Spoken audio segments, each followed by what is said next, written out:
and we're delivering on it. I call Andrew Williams.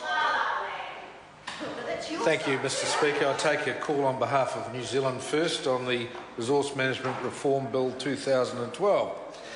And can I just say that in this particular instance, it's very clear that New Zealand First is the central party of politics in this country and will be taking the central middle ground in that we see arguments on both sides, but in this instance we are prepared to support this through first reading in order for the Resource Management Act to get a fair airing and a fair hearing and for it to be reviewed in a proper manner.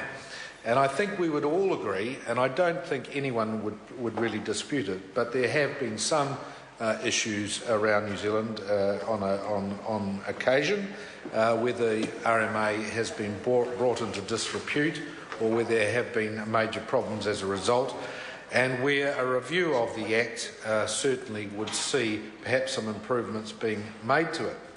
I can recall being involved, for instance, in the Pack and Save Wairau Road supermarket instance, which had gone on for something like 18 years, and where one party, one of the major supermarket operators, took on the other supermarket operator, only being two in the country, and very much used the RMA to stop the supermarket going ahead.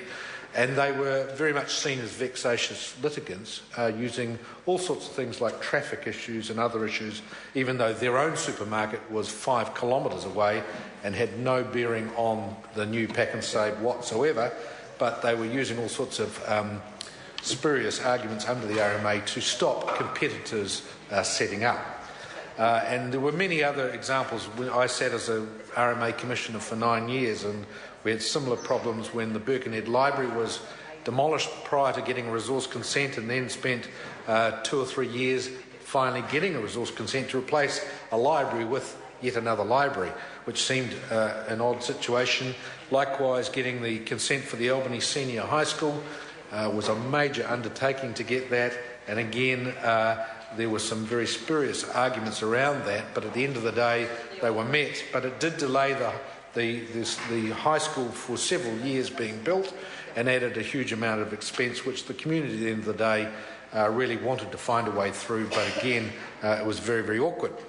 I can also remember with the Auckland Regional Council, where the North Shore submitted for its consents for 64 water catchment areas on the North Shore, and there were 64 different water catchments on the North Shore, and we were only given a 6-year consent, even though it had cost $2 million for the application, and it had taken our staff of the council more than a year to prepare the consent. We were then only provided initially with a 6-year consent, and we said, when we're spending that sort of money, of ratepayers' money, $2 million, and only getting a 6-year certainty of the resource consent, then that was very, very poor use of public money, and we managed to convince the ARC to extend that period out considerably longer than that. And these are the sorts of things that go on throughout New Zealand, and that was only my personal experiences within the North Shore and within Auckland. But if you multiply that out around the country, it is a very, very expensive process which can cost communities a great deal of money. And we often would refer to the RMA as the Rich Man's Act, and many people referred to it as the Rich Man's Act because it usually meant that the party who had the deepest pockets and could employ the most expensive consultants and who could stretch it out the longest often would try and win the argument simply by investing more and more and more money into the particular problem.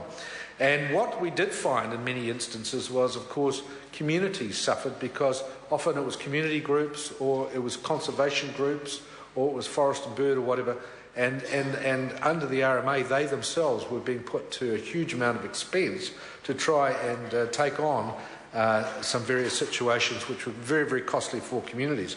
And again, I can recall the Long Bay Development Plan, which took a number of years, and the locals had to raise many, many hundreds of thousands of dollars to fight the development of Long Bay. And again, it seemed that the whole process was an incredibly long and litigious one, which had it been able to be sped up perhaps and had the heads been able to be knocked together a little bit more speedily, it would have saved everybody a huge amount of grief and money.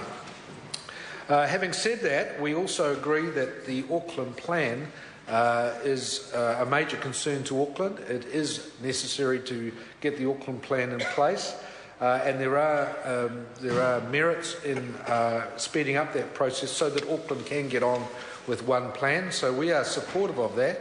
But we certainly do have some concerns that we would hope that the hearings that are held by appointed commissioners are held in a full and frank manner, and in terms of certainly with good intent, because we certainly would not want it to be controlled from Wellington for a controlled outcome. We would certainly want to ensure that Auckland gets the best results from that.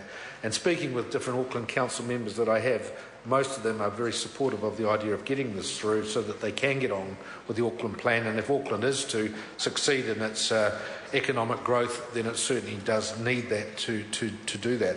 And likewise, when you read in this bill where there is a need to consider regional economic impact and opportunity costs and benefits as a result of this bill, again, there are opportunities in communities around New Zealand.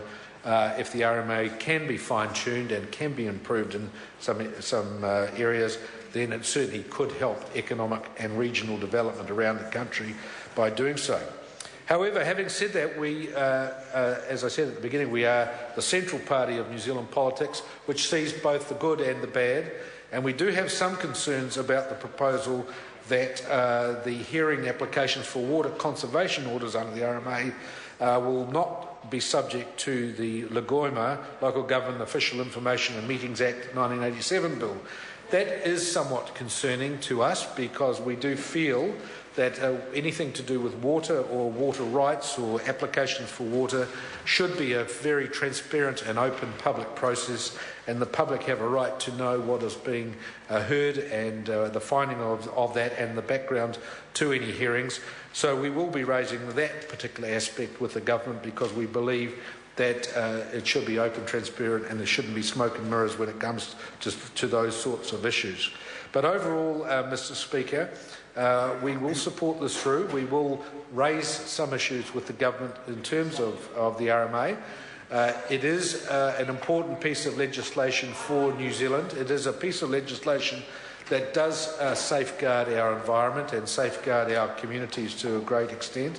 But it has become at times very unwieldy and expensive, and perhaps has been an undue cost on many communities in New Zealand who are trying to move ahead.